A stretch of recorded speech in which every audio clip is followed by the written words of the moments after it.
The reason the Langham is important to the moment in history that we are commemorating this weekend is because 75 years ago, Japanese Canadians were ripped from their West Coast homes, and some of them were brought here.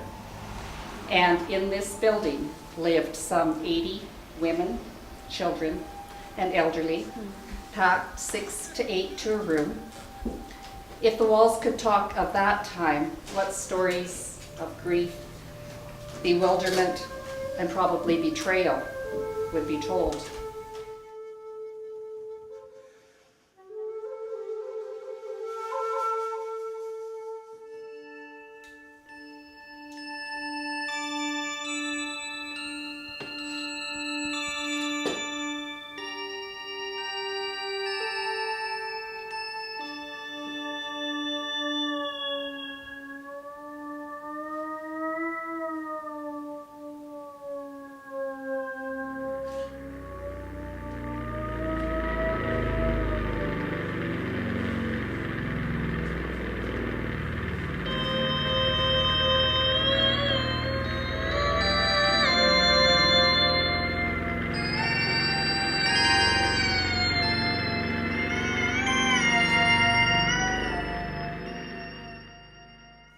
I was a 22-year-old Japanese Canadian Nisei, stripped of all my rights as a Canadian citizen, a prisoner of my own country of birth.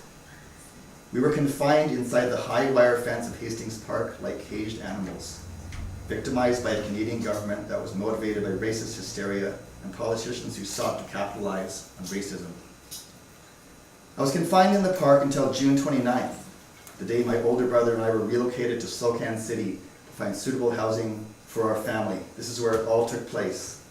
Husbands shipped away to road camps, leaving wives all alone to look after small children and wondering when they would be together again. Families split apart, and then in quotes, all a part of Canadian history that cannot be suppressed.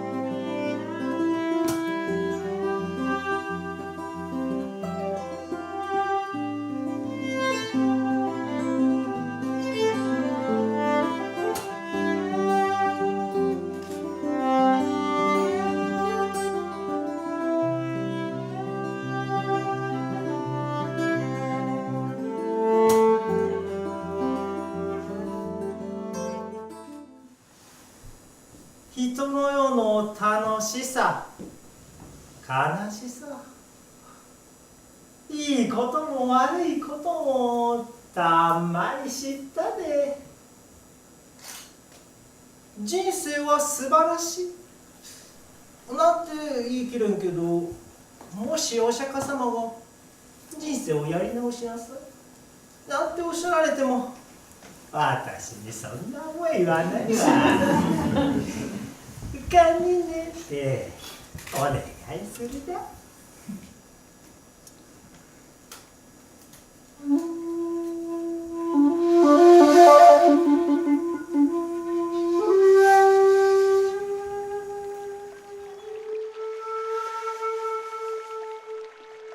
Kaslo was writing roughly in the 16th century one of the earliest poems that he wrote that has become a classic the world over, beloved by writers and readers of haiku, is this. An old pond, the sound of a diving frog. So there's a beautiful bridge there between this placid haiku moment, both visual and auditory.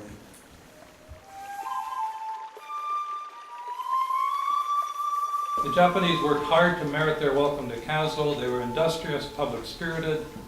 Now this part did disturb me. W.K. Esling, the Conservative Member of Parliament for the area in 1942. I can't believe you voted for a Conservative in 1942. Anyway, at first he said, he reported vigorous opposition in Kaslo to the coming of the Japanese interns. 3 months later, he boasted to Parliament that there is full cooperation from the Japanese community in Kaslo, and the relations with the rest of the community are of the best. 2 years later, in what was almost a valedictory, the New Canadian newspaper remarked that the experience in Kaslo was a graphic illustration of how the artificial barriers of race will crumble under the influence of good neighborliness. Wow.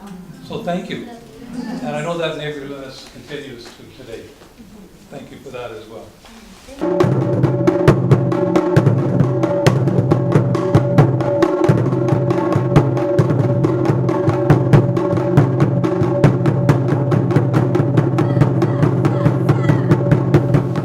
I was one of those patients.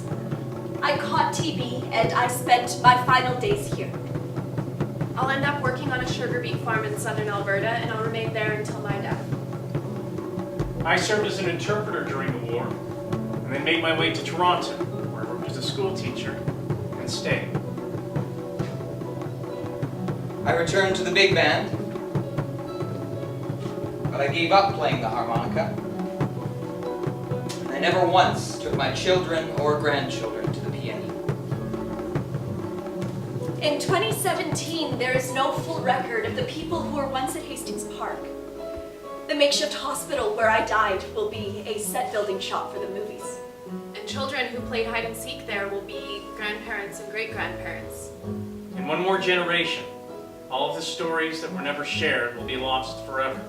And there will be no trace of who is here. Domo arigatou gozaimashita. Thank you so much for being here today.